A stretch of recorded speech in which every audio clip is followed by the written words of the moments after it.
요한복음 12장 12절로 16절 말씀. 자, 우리 교독하겠습니다. 그 이튿날에는 명절에 온 큰 무리가 예수께서 예루살렘으로 오신다는 것을 듣고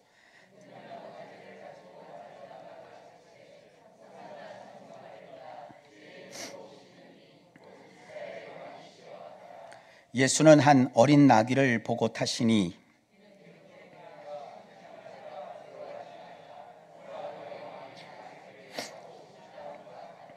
함께 읽습니다. 제자들은 처음에 이 일을 깨닫지 못하였다가 예수께서 영광을 얻으신 후에야 이것이 예수께 대하여 기록된 것임과 한 것임이 생각났더라. 아멘. 한 번 더 기도합니다. 주님, 오늘도 말씀하옵소서. 예수님 이름으로 기도하옵나이다. 아멘. 할렐루야. 오늘은 2024년 종료주일입니다. 오늘 그 말씀의 제목을 갖고 함께 주의 은혜를 나누려고 합니다. 종료주일이 뭘까요? 종료주일은 예수님이 십자가에 달리시기 위해서 예루살렘 성에 입성하신, 하필 그날이 또 주일이에요. 그날을 기념하는 기독교 큰 절기입니다. 그 내용을 보면 이렇습니다. 마태, 마가, 누가, 요한복음에 이 종료주일날 있었던 일이 다 나와 있어요. 이걸 이렇게 정리하자면 이렇습니다. 이스라엘 땅에는 소위 말하는 그 올리브 산이 있어요. 그 감람원이라고 부르거든요. 그 감람원이라 불리는 산 쪽에 있는 벳바게와 베다니 마을이 있습니다. 이 벳바게와 베다니 마을이 어느 정도로 가깝냐면 여기가 이제 호동이죠. 이 호동에서 저쪽 그 내가 건너면 가오동 정도, 그렇게 아주 가까운 동네입니다. 벳바게와 베다니에 주님이 가까이 가셨을 때 제자 중 두 사람을 보내십니다. 아마도 이 제자 중 두 사람은 그 벳바게와 베다니에 익숙한 베다니 사람과 벳바게 사람들이 모두 잘 알고 있는 그런 제자인 것으로 추측할 수 있어요. 이 제자 중 둘을 보내시면서 맞은편 마을로 가라. 그러면 메인 나귀와 아직 아무도 타보지 않은 나귀 새끼가 매여 있는 것을 볼 것이다. 그걸 풀어서 끌고 오라. 만일 누가 너희에게 어찌하여 푸느냐 묻거든 말하기를 주님께서 쓰시겠다 하라. 그러면 즉시 보낼 것이다. 보내심을 받은 자들이 가서 보니까 아니나 다를까 나귀 새끼가 문 앞 거리에 매어 있었어요. 그러자 나귀 새끼를 풀 때 그 임자들이 와가지고는 물어봐요. 아니, 나귀 새끼를 풀어서 못하게요? 그러니까 그들이 답변합니다. 주님께서 쓰신대. 그러자 그들이 다른 말하지 않고 예수님께서 이르신 대로 허락을 합니다. 그래서 아는 사람이 그걸 풀었고, 아는 사람이 주님이 쓰신다고 그랬어. 그래? 얼른 가져가. 이제 그런 상황이 벌어진 거예요. 나귀와 나귀 새끼를 예수께 끌고 와서 자기들의 겉옷을 나귀 새끼 위에 걸쳐놓고 예수님을 모셔서 그 위에 올라타도록 합니다.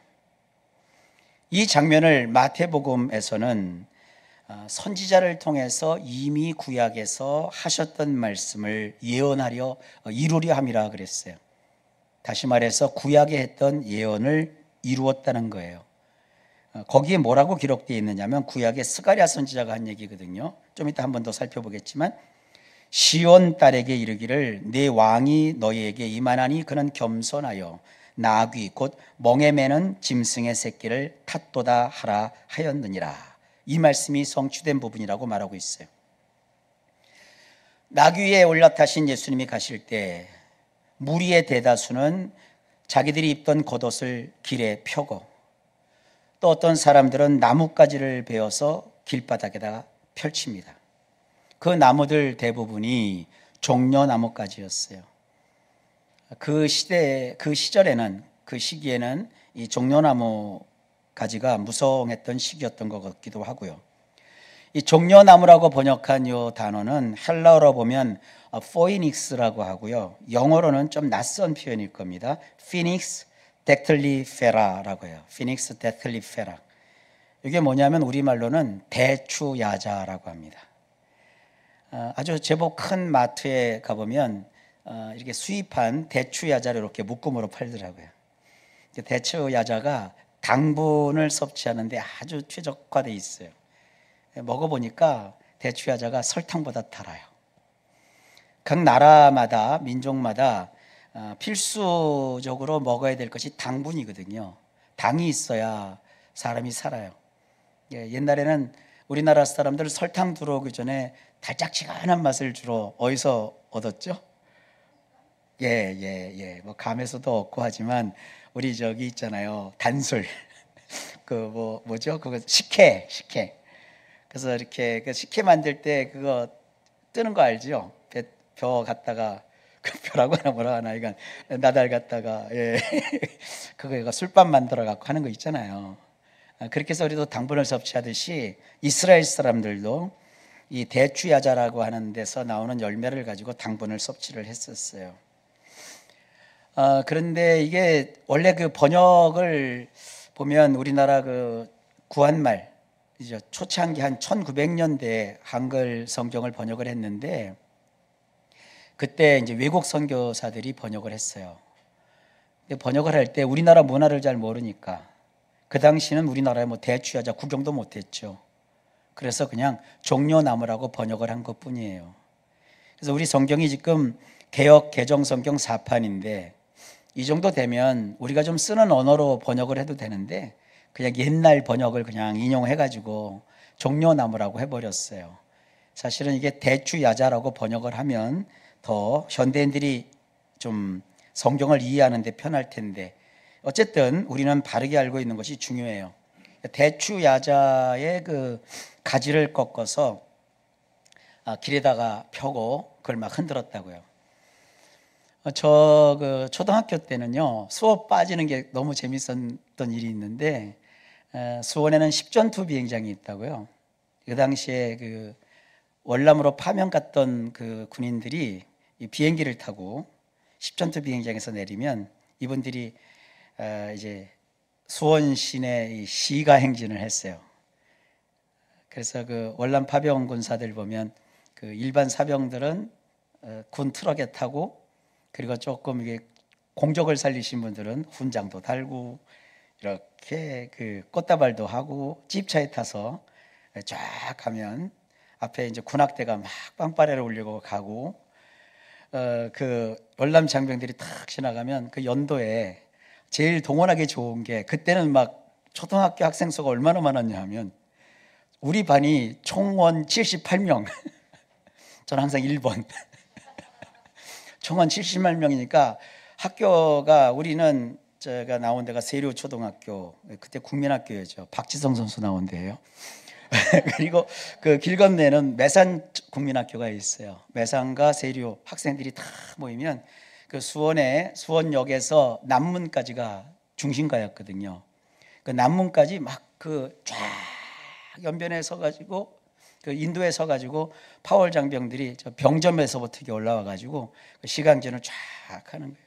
우리는 수업 빠져서 좋고 또 그날은 또 특식이 나와요. 무슨 특식? 그 어렸을 때 그 건빵 뭐 그런 거 있잖아요. 최고죠. 그 수업 빠지는 게 너무 신났고 막 아이들이 그렇잖아요. 갔으면은 제일 좋은 게 뭐냐? 딱 있잖아요. 장병들이 온다고 하기 전에 손에 하나씩 다 줘요. 깃발, 태극기 있죠. 그 대나무에다가 태극기, 종이 태극기 해갖고 하나씩 다 나눠줘요.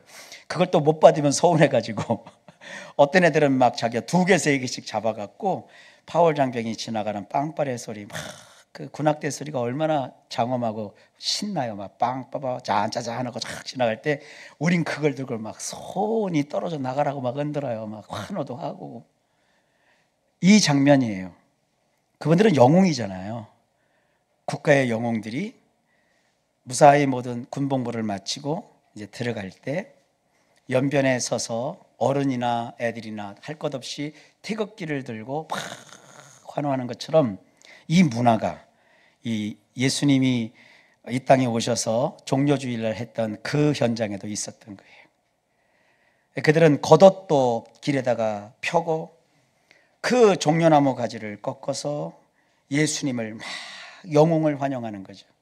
이 풍습이 그날만 있었던 게 아니라 원래 그 이스라엘 백성들의 역사를 보면 한 400에서 500년 정도의 그 중간기가 있어요. 구약과 신약에. 그때는 이스라엘이 나라로서는 다 멸망했었거든요. 나라가 없는 백성들이었는데 그때 독립운동을 했던 그 놀라운 그 형제가 있어요. 그 두 형제가 마카비라는 형제예요. 그 두 형제가 뭐라고 할까요? 쿠데타 아닌 혁명을 일으켜가지고 이스라엘의 작치권을 가져요. 잠시 잠깐 마카비 왕국을 이루기도 했거든요. 그래서 이 마카비 형제들이 그 대적을 물리치고 예루살렘 성으로 입성할 때 그들을 환영했던 그런 풍습이 계속 이스라엘 민간에 있었던 거예요. 그래서 종려나무까지는 영웅을 환영한다는 의미 정도로 그냥 해석하시면 돼요. 그러니까 유대인의 입장에서는 당대 인기 정상에 있던 마치 구약 중간기 마카비 시대의 영웅 마카비 형제를 맞이하듯 예수님께서 민중들의 수건인 정치적 해방과 자주권의 회복 그리고 병들고 굶주린 민생을 해결할 구세주로 여겼던 거예요. 우리도 지금 이러한 지도자가 있으면 아마 쌍수 들고 환영하지 않겠어요? 자치권을 회복하고 민생을 막 해결하는 이런 구세주가 나타나면 얼마나 대단하겠어요. 그래서 앞에서 가고 뒤에서 따르는 무리가 소리를 높여 이르면서 이렇게 얘기합니다. 호산나 다윗의 자손이여 찬송하리로다. 이 호산나도 너무 어렵게 생각하지 마세요. 그 사람들은 이제 아람어를 썼는데 아람어나 히브리어나 거의 비슷해요. 이 호산나는요 합성어입니다. 이 호산이라는 말은 뭐 여호수아, 호세아, 예수 이런 식으로 변형해서 쓰는 단어인데 이 호산이라는 것은 허시아라고 해서요 구원하다. 예슈아라는 말에서 나온 건데 호산은 구원하다. 나라는 것은요 우리라는 뜻이에요. 그래서 호산나 그러면 우리를 구원하소서 이런 뜻이에요. 우리식으로 하면 대한독립 만세, 대한민국 만세, 만세, 이 만세 삼창하는 거예요. 예수님이 지나가니까 호산나, 호산나, 다윗의 자손이여 찬송하리로다. 주의 이름으로 오시는 이여 가장 높은 곳에서 호산나, 호산나. 사람들이 열광을 하고 영웅을 맞이하듯 환영을 해요. 그날 예수께서는 주일날 예루살렘 성전으로 들어가시는데 들어가셔서 주님이 성벽 위에 성을 통과해서 성전에 들어가시기 전에 성벽에 잠깐 올라가셔서 제일 먼저 한 게 뭐냐 하면 그 성중 사람들을 보고 마음이 슬퍼하시면서 눈물을 흘리셨어요. 그건 오늘 할 얘기가 아니니까 그냥 그 정도로 합시다. 자, 이 장면을 좀 자세하게 알려면 이날 어떤 일이 벌어질지 예언했던 스가랴서를 들여다봐야 합니다. 스가랴는 주전 539년 고레스 왕 칙령 이후에 그 1차 그 귀환이 이루어졌고 1차 귀환 때 스룹바벨과 대제사장 여호수아가 5만 명의 이스라엘 사람들을 끌고 예루살렘으로 들어가서 예루살렘을 이제 회복하기 시작을 했고 예루살렘 성에 들어가서 무너졌던 성전을 재건하는 과정에서 반대가 있었죠. 그래서 한 16년 동안 성전 재건하는 공사가 멈췄어요. 그때 하나님이 다시 이스라엘 사람들에게 멈췄던 공사를 재개하라고 촉구할 때 학개라는 선지자와 스가랴라는 선지자를 세우셔서 이들을 통해 스룹바벨과 여호수아에게 사명을 다시 일깨워주고 백성들이 성전을 재건하는 데 완료할 때까지 힘쓰도록 활동했던 선지자입니다. 그러니까 예수님은 주후 30년경부터 활동을 했다고 치면 적어도 한 500년 정도 그 정도의 긴 기간 동안 떨어져 있는 거죠. 그러니까 주님이 종려 주일날 예루살렘에 입성하는 사건을 500년 전 스가랴라는 선지자가 미리 내다보고 스가랴서에다가 적어놨어요. 그게 스가랴 9장 9절이거든요. 그 스가랴 9장 9절을 우리 성경으로도 볼 수 있지만 제가 히브리어 원문에서 직역을 했어요. 그러니까 직역한 걸 제가 여러분들에게 들려드릴게요. 선지자들은요, 되게 이렇게 선언하고 예언할 때 시적으로 했어요. 참 이 시인 같은 활동을 한 선지자들 보면 대단해요. 이게 시는 이게 이제 시를 갖다가 우리가 쓰는 이런 언문으로 이렇게 바꾸면 시가 맛이 안 나잖아요. 그래서 제가 원문대로 한번 시를 이렇게 구성을 해봤어요. 들어보세요. 크게 기뻐하라 시온에 따라, 환호성을 지르라 예루살렘에 따라. 근데 아들들은 어디 가고 다 딸만 찾나 이렇게 하죠. 여러분 혹시 외국어를 공부해 보신 분들은 아실 거예요. 영어는 그런 게 조금 분명하지 않은데, 특히 독일어 공부하신 분들 아시겠지만 독일어는 명사를 공부할 때 남성 명사, 여성 명사가 특정돼 있어요. 발전하지 못한 언어가 되게 그래요. 그래서 고대 언어 중에서 헬라어도 그렇고 히브리어는 더 심해요. 히브리어는 남성 명사, 여성 명사가 딱 구분되어 있어요. 근데 특이하게도 도성, city죠, city, 도성, 이런 거는 다 여성 명사로 표시를 해요. 그래서 이 시온은 뭐냐, 산 이름이거든요. 시온산 그 위에 이 분지가 있어요. 그 분지 위에 세워진 것이 예루살렘 성이에요. 그래서 시온을 가리켜서 여성으로 표현했고, 그 시온의 그 분지에 이렇게 성을 쌓아서 조성된 예루살렘을 또 역시 여성으로 표시한 거예요. 그래가지고 크게 기뻐하라 시온에 따라, 환호성을 지르라 예루살렘에 따라, 그렇게 표현한 거예요. 이해가 되셨죠?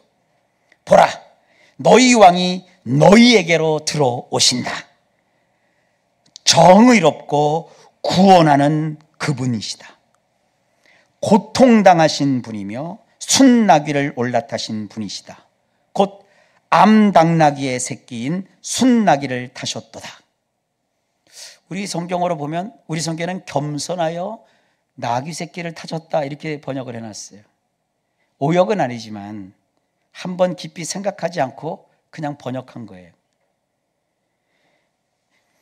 그들을 구원하기 위해서 그 예루살렘 성으로 들어오신대요. 그 들어오시는 분은 어떤 분이냐? 정의로운 분이래요. 그리고 구원을 이루시는 분이래요. 또 한 가지, 고통당하신 분이래요. 이 고통당했다는 분을요, 원문으로 보면 아니라고 되어 있거든요. 아니. 이 아니라는 것은 본 뜻이 뭐냐? 짓눌리다, 가난하다. 여기서 이제 파생해서 겸손하다 이렇게 번역도 해요. 근데 왕이라고 표현을 해야 되니까 왕이 짓눌렸다, 왕이 가난하다, 그런 폼새가 안 나니까 그냥 많은 단어 중에 그냥 겸손하다라고 갖다가 성경 번역자들이 번역을 한 것뿐이에요. 그러니까 성경은 그래서 무조건 읽고 내가 깨달은 대로만 적용할 수 있는 게 아니에요. 이것이 어떤 취지에서 이런 단어가 이렇게 쓰였는지도 한번 되새김질 해봐야 의미가 더 분명해지는 거예요. 예루살렘으로 들어오시는 그분은 왕이에요. 왕은 왕인데 고통을 겪은 분이라는 거예요. 고통 없이 고생 모르고 왕이 된 사람하고, 고통과 배고픔과 아픔을 경험한 왕하고 그 통치하는 그 질이 달라요.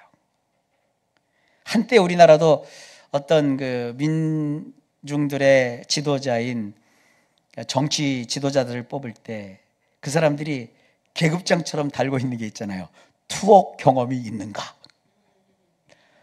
그리고 국민의 어떤 독재와 싸운 경력이 있는가? 그거부터 막 봤잖아요. 어느 순간부터 이제 그런 것이 현 사회에 필요 없으니까 그게 제거된 것 뿐이죠. 사실 고통을 알고 고난을 아는 사람이 지도자가 되면 두 가지가 있죠. 어려운 사람을 형편을 알아서 잘 도와줄 수도 있지만, 지가 당한 어려움 때문에 보복성으로 너희도 또 당해봐 이런 폭군이 나오기도 해요. 어쨌든 이분은 고통을 겪으신 분이에요. 진이김을 당하신 분이에요. 근데 겸손해서 순나기를 탄 게 아니에요.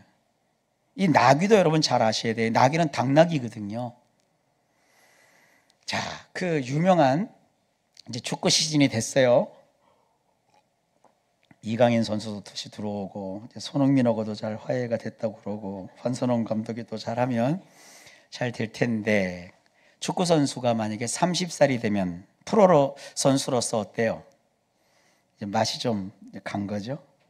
한창 때가 좀 지나간 거죠.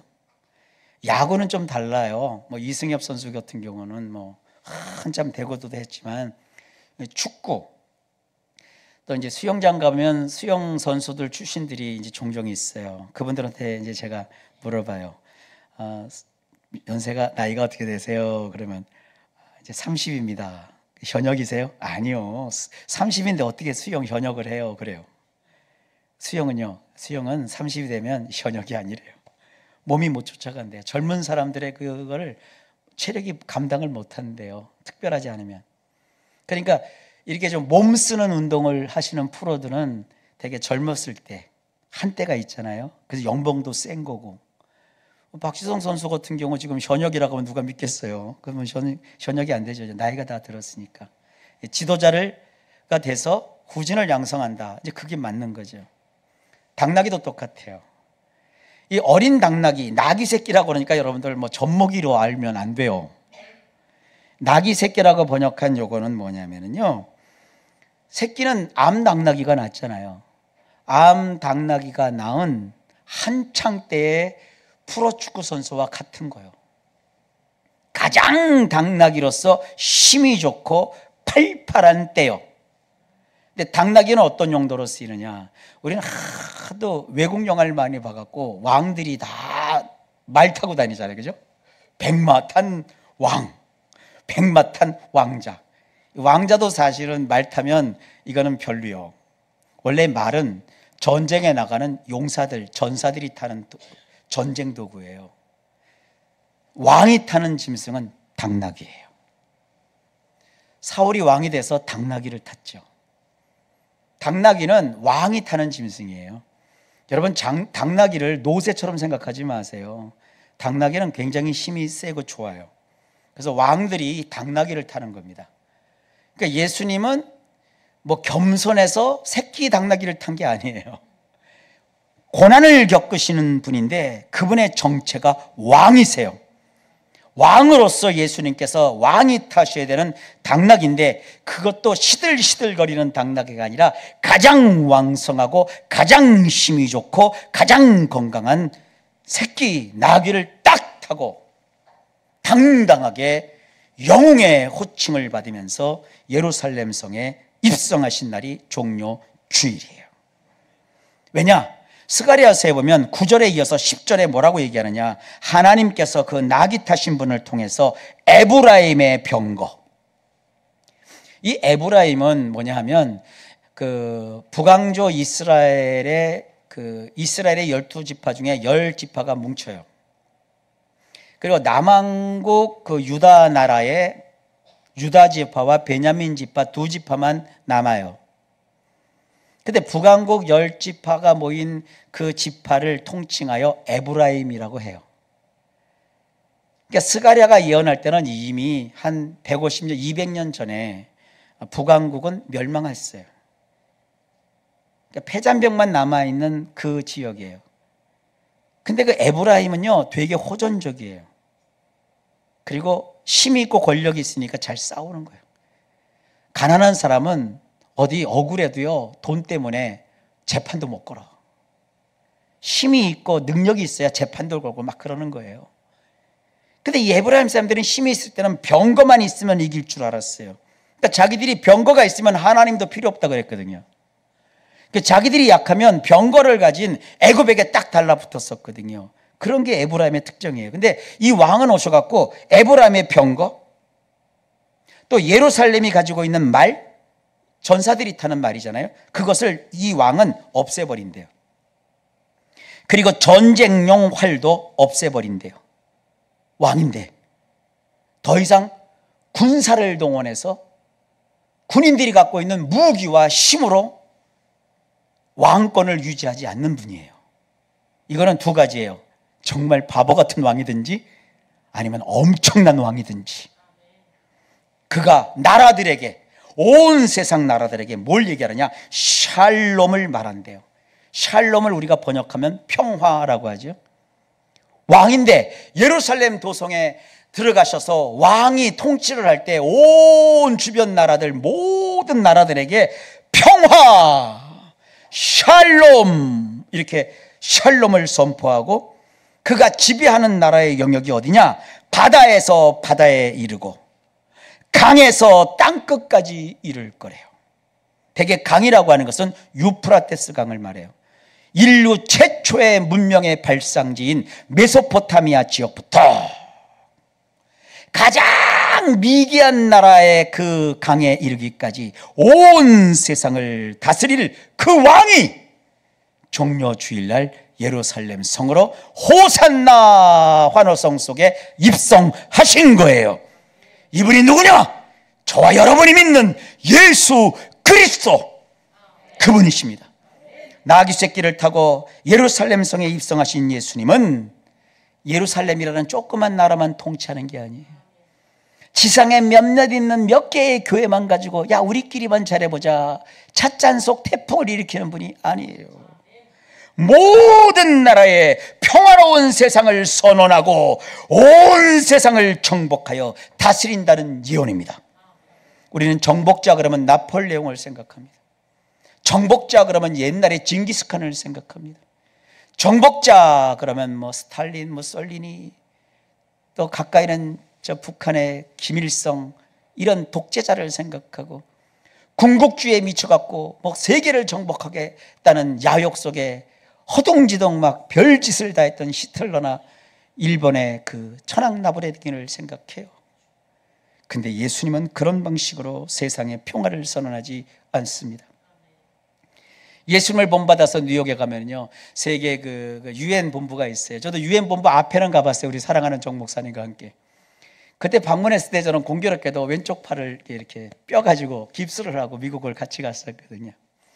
근데 그 유엔 그 본부 앞에 이렇게 큰 이게 돌로 만든 그 이렇게 뭐 있잖아요. 이거 게시판 같은 게 있는데 뭐라고 하죠? 그 명패가 있는데 거기에 그 이사야 말씀을 거기다가 이렇게 써놨어요.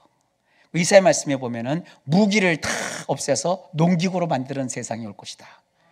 유엔이 그 표로 내세우는 캐치프레이스예요, 그게요. 근데 그것이 인간이 정치적 노력으로 되는 게 아니에요. 온 세상에 평화를 주실 분은 예수 그리스도, 그분밖에 없어요. 다윗이 자기가 왕권에 있을 때 사무엘을 통해서 하나님께서 미래의 예언을 보여주시면서 너의 왕좌를 영원하게 내가 세울 것이다. 그래서 이 세상에 평화를 줄 것이다. 그때 착안해서 이 다윗이 멀리까지 못 보고 자기의 후임 아들이 평화의 왕이 될 줄 알고 이름을 평화라는 샬롬에서 따서 솔로몬이라고 한 거예요.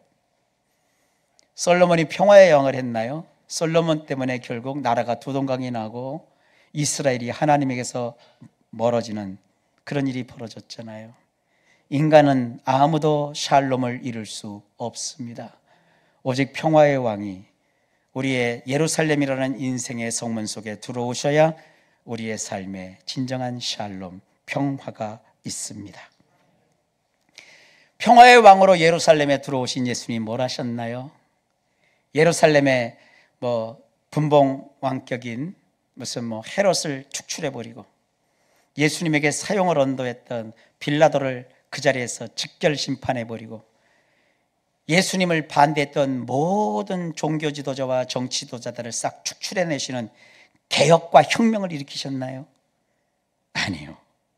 예수님은 예루살렘 성에 입성하셔서 아니 체포당하시고 진 이겨주시고 깨지고 낮아져서 고통을 겪으셨어요. 욕을 먹으시고 침뱉음을 당하고 따귀를 맞고 모진 채찍을 맞고 피 흘리시는데 빌라도가 그렇게 신문을 해도 말씀하지 않으시고 네가 왕이냐? 예수님이 놀라운 답변을 하죠. 네가 잘 말했다. 끝. 답변하지 않으셨어요. 예수님은 인간에게 의롭다고 칭함을 받을 이유도 없고 인정받을 이유도 없어요. 그분은 하나님이시라. 그러면서 저들이 뭘 하는지도 모른다고 주님이 불쌍히 여기시고, 십자가에서 못 박히신 예수님이 가상 7원을 남기셨는데 뭐라고 하세요? 하나님, 저들을 다 그냥 막 한날에 그냥 싹 다 죽여버리십시오. 안 그랬다고요? 하나님, 저들을 용서해 주세요. 자기들이 지금 뭘 하는지도 모르고 있습니다. 그 십자가 고난의 길을 우리 주님이 걸어가셨는데, 그게 뭐냐? 평화의 왕이신 예수님이 보여주시는 온 세상에 평화를 선포하는 방식이에요. 칼과 무기와 핵과 화학전으로 세상을 정복하고 평화를 가져다 준다고 생각하지만, 진정한 평화는 예수님이 십자가에서 못 박혀 피 흘리신 그 십자가의 희생밖에는 없는 거예요. 예수님은요, 십자가에 달리기 전에 겟세마네에 올라가셔서 기도하셨어요. 얼마나 간절히 기도했냐면 땀방울이 핏방울이 되기까지 간절히 기도하셨어요. 예수님이 이렇게 마지막 기도할 때 제자들은 다 쿨쿨 잤어요. 그러니까 어떤 분들이 그래요. 예수님은 막 그 죽기 살기로 기도하는데 그들은 다 자빠져 잤으니까 우리가 자빠져 자면 안 된대요. 안 자빠져 자면 다 병 걸려요. 그럼 잘 자빠져 자야 돼요.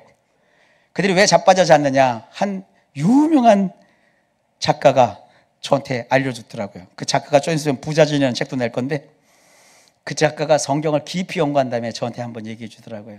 뭐라고 하냐면 인간의 소화 기능을 얘기를 해 주더라고요. 우리는 이 고난주간 되면 날 그 주의 종인 우리 목사님들이 너무 성경을 잘 안 봐서 그런지, 치열하게 안 봐서 그런지, 예수님이 마지막 그 6월절 그 양 잡는 날 제자들과 마지막 선찬을 하실 때 포도주와 빵만 드신 게 아니라 양고기도 드셨다고요.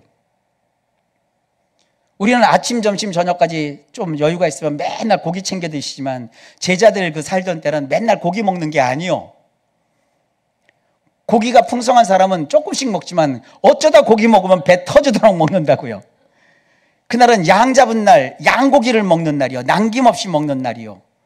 그러니까 그 성찬식을 할 때, 성찬식 할 때 양고기를 먹으면 어떨까? 근데 양고기를 먹으라 안 하셨기 때문에 그냥 떡과 잔을 주시면서 이 떡은 내 몸이요, 이 잔은 내 피다 그러셨기 때문에 그것만 가지고 막 하는데, 우리는 초상집처럼 성찬식을 치르지만 성찬식 때는 고기도 먹고 포도주도 마시고 떡도 먹으면서 화기애애했거든요.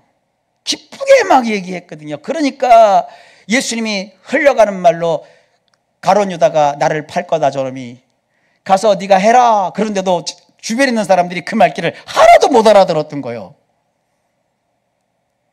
고기를 잔뜩 먹었잖아요. 잠을 재워야 되는데 대개 고기가요, 소화시키려면 우리 몸이 많이 힘들대요. 여러분도 한번 생각해 보세요. 고기를 막 소고기 2근씩 드신 날은 잠이 잘 올 거예요. 막 잠이 취해요. 고기를 먹으면 그걸 몸이 소화시키려고요, 되게 버거워해요.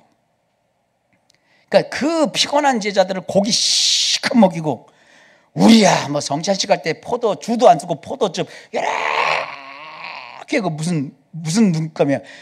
참새 눈물만큼 먹잖아요. 근데 보통 포도주 드시는 분들은, 드셔본 분들은 알겠지만 한 병씩 드시잖아. 포도주는 안 취한다고요? 안 취하긴 먹으면 술은 다 취하지. 잔뜩 먹고 막 배도 부르고 막 이제 이러고 자야 될 시간인데 주님이 가자 그러더니 겟세마네 언덕으로 다 끌고 가시는 거예요. 베드로도 그렇게 충성된, 여러분 베드로 바보 아니에요. 충성된 사람이에요.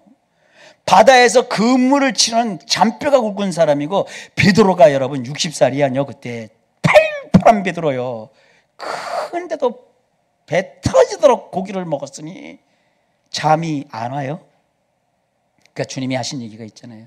내가 지금 고난을 받으러 가야 되는데 니네들이 아직 자빠져 자냐? 안 그랬어요. 그들이 곤히 자는 모습을 보면 주님이 그러셨잖아요. 아유 자식들, 육체가 피곤하구나. 마음은 뭐라고요? 원이로되 육체가 약하구나. 주님이 이해하신 거예요. 우리 다 똑같아요. 우리도 고기 먹으면 밤새 기도 못해. 그래서 특별한 기도할 때 우리는 무슨 기도를 해요? 금식 기도하잖아요. 먹을 걸 줄이고 안 먹고, 그래야 정신이 맑아지고, 배고프면 잠도 안 오니까 그 시간에 우리 기도하는 게 금식 기도의 취지 아닙니까? 이번에 고난주간 지나면서 아침 금식하면 반칙이요. 점심 금식 반칙이요. 저녁 금식합시다. 그러니까 이거 간헐적 금식도 12대 12로 하라잖아요, 처음에. 그죠? 아시나요? 나중에 그것이 8대 16으로 하는 거지만 12대 11이니까 6시, 저녁 6시 직전에 많이 먹는 것도 반칙이요. 조금만 먹고 저녁 6시부터 다음날 6시까지 한번 꼬박 12시간 해봐요. 잠이 잘 오지 않다고요, 배고프면. 그때 일어나서 주님 앞에 기도하는 우리 성도님들 되시고, 그 한 끼 식사 모아갖고 부활절 때는 하나님께 영광 돌리는 그런 신앙 습관도 꼭 기르세요. 하나님께 그날 내가 10,000원의 식사비를 금식해서 드렸을 때 거기에 하나님 나에게 공짜 2개만 더 복을 주소서, 공짜 3개만 더 복을 주소서, 그런 심정으로 하나님께 드리시자고요. 우리 예수 믿는 사람들이 부자로 살아야 가난한 사람 도울 수 있어요. 난 우리 성도님들이 다 부자가 되시기를 바랍니다. 저 목사가 아주 능숙하네, 저렇게 갖고 돈 뺏으려고 그러는구나. 예, 괜찮아요. 나는 여러분들의 인생의 은행 잔고에 지금보다 공짜가 3개씩 더 붙기를 축복합니다. 그래서 많이 하나님이 주시면 많이 드려서 많은 하나님의 일을 하다가 많이 행복하게 사람들을 만들어주고 우리 즉시 주님께로 갑시다. 그런 거예요. 어쨌든 그래서 제자들이 육신이 연약해서 기도를 못한 거예요. 근데 그 주님은 그 기도를 다 하시고 예루살렘에 들어가셔서 온갖 고초와 고난을 다 겪으시고 십자가에 못 박혀 피 흘려 죽으셨어요. 자, 더 할 말은 너무 많이 준비했는데 한 구절만 더 하고 마칠게요. 히브리서 13장 12절로 13절에 이렇게 말하고 있어요. 그러므로 예수도 자기 피로써 백성을 거룩하게 하려고 성문 밖에서 고난을 받으셨느니라. 그런즉 우리도 그의 치욕을 짊어지고 영문 밖으로 그에게 나아가자. 자, 예루살렘 성을 지나서 중심부로 들어오면 거기 물론 왕이 사는 궁궐도 있지만 그 앞에 성전이 있어요. 예수님 당시에는 수르바벨 시대에 졌던 그 형편없는 성전도 있고, 그 옆에 정치적인 목적으로 헤롯 대왕이 건설 중인 그 헤롯 성전도 있어요. 근데 중요한 건 뭐냐면 구약에서는 제사를 지낼 때 그 성전 안에 제단이 있거든요. 번제단. 거기서 제물로 쓰일 소나 양이나 염소를 잡아 거기에 번제도 드리고 소제와 화목제와 속건제와 속죄제 제사를 지냈어요. 제물들을 거기서 불태우는 것만 우리가 보는데 구약의 레위기를 쫙 보면 실질적인 속죄는 어디에서 이루어지느냐? 그 제물들에게서 떼낸 내장이며 불결한 거, 껍질, 가죽, 그런 모든 부산물을 갖다가 밖에 그 거주하는 곳에서 멀리 떨어진 곳에 가서 거기서 불로 다 태워서 재로 만들어요. 그때 속죄가 이루어졌다 그랬어요. 속죄는 성전에서 이루어지는 게 아니라 성전 밖 재버리는 곳에서 제물로 태웠던 그 모든 그 좋은 기름과 고기가 아니라 그 기름과 고기만 빼놓고 그건 하나님께 올라가는 성물이고 선물이고 부산물들을 태우는 재버리는 곳에서 완전히 태워 재가 될 때 속죄가 이루어지는 거예요. 그것처럼 예수님은 성전까지 들어가셔서 성전을 채찍으로 정화시키고, 우리는 빗자락 들고 정화하잖아요. 청소기 들고 정화하는데 예수님은 채찍으로 정화시키고 붙잡히셔서 죽으실 때 영문 밖으로 나와 골고다 갈보리라고도 불리는 그곳에서 물과 피를 다 쏟으시고 마치 부산물이 재로 태워지는 것처럼 그곳에서 비참하고 처참하게 죽으셨어요. 그런데 히브리서 기자는 성문 밖에서 고난을 받으셨으니 우리도 그의 치욕을 질고 영문 밖으로 그에게로 나아가자. 그러니까 신앙생활은 아주 대궐같이 궁궐같이 아름다운 성전을 져놓고 거기서 하는 것이 아니라 백성들이 쓰다 남은 쓰레기를 버리고, 또 가난한 사람들이 음식물 어디 남은 게 없나 음식 쓰레기를 뒤져서 살피고, 문둥병에 걸린 사람들, 문둥병이라면 안 되죠, 악성 피부병에 걸린 사람들이 내몰려 쳐서 격리되고, 그런 곳에서 주님이 십자가에 못 박혀 죽으신 그곳에서 이루어졌으니 우리도 그곳으로 가자는 거예요. 그걸 다른 말로 선교적 사역 그러는 거예요. 자, 사랑하는 성도 여러분, 종려주일입니다. 종려주일의 주인인 예수님은 만왕의 왕이십니다. 만주의 주이십니다. 그분이 세상을 정복하신 것은 칼과 무기와 방사능을 오염된 핵무기가 아니라 자기 자신을 내려놓고 십자가에서 피 흘려 하나님의 사랑을 보이시고 하나님의 그 정의로운 심판으로 자기가 스스로 죄인이 되어서 십자가에서 죽으심으로, 아무도 주님의 그 죽으시는 과정에서 제자들조차 고기를 실컷 먹고 잠에 취해서 기도 한마디 하지 못하는 그 상황에서, 그 고독한 가운데서 주님이, 그렇지만 주님이 주신 그 사명을 이루기 위해서 십자가에 올라가셔서 피 흘려 죽으심으로 결국 평화의 왕이 되셨습니다.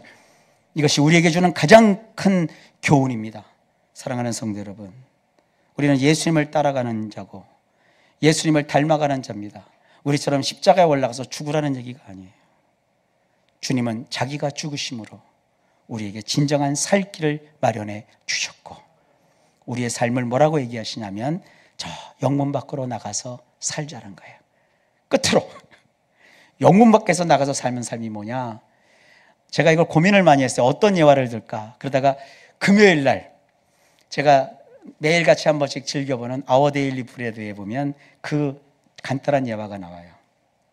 그날 글을 올린 그 작가가 비행기를 타고 어딜 가는데 자기 옆자리에 어떤 사람이 앉아 있어요. 그 사람한테 여러저런 얘기를 하는데 그 사람이 자기 얘기를 하는 거예요. 자기는 아직 하나님을 안 믿는데요. 그런데 어쩌다 보니까 그 미국은 이게 믿는 사람들이 이렇게 뭉쳐서 사는 동네들이 있나 봐요.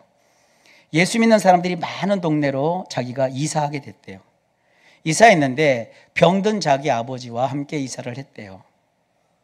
그런데 거기 가보니까 동네 사람들이 자기 아버지가 지금 장애를 앓고 있고 몸이 성하지 않는다는 것을 보고 동네 사람들이 한 것이 뭐냐 하면 자기 집 앞에다가 휠체어를 이렇게 타고 다니는 아버지가 무사히 올라올 수 있도록 경사로를 설치해주고, 그리고 아버지가 머물고 있는 그 방에다가 일반 침대보다 왜 병원 침대 있잖아요.